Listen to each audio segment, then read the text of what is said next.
திருக்குறள் முதலில் அச்சிடப்பட்ட ஆண்டு 1812.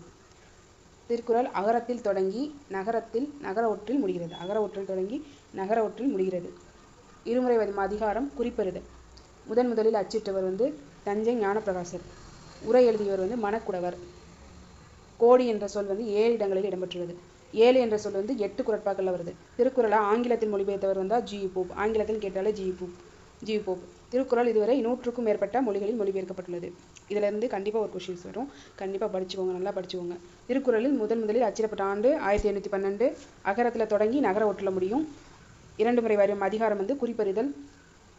திருக்குறளை முதல்ல அச்சிட்டவர் தஞ்சை ஞானப்பிரகாசர். உரை எழுதியவர்னா மணக்குடவர். திருக்குறள் கோடி என்ற வார்த்தை 7 இடங்களில் இடம்பெற்றது. 7 அப்படின்ற எண் 8 குறட்பாக்களில் எழுதப்பட்டுள்ளது. ஆங்கிலத்தில் மொழிபெயர்த்தவர் ஜி போப். திருக்குறளை 100க்கும் மேற்பட்ட மொழிகளில் மொழிபெயர்த்து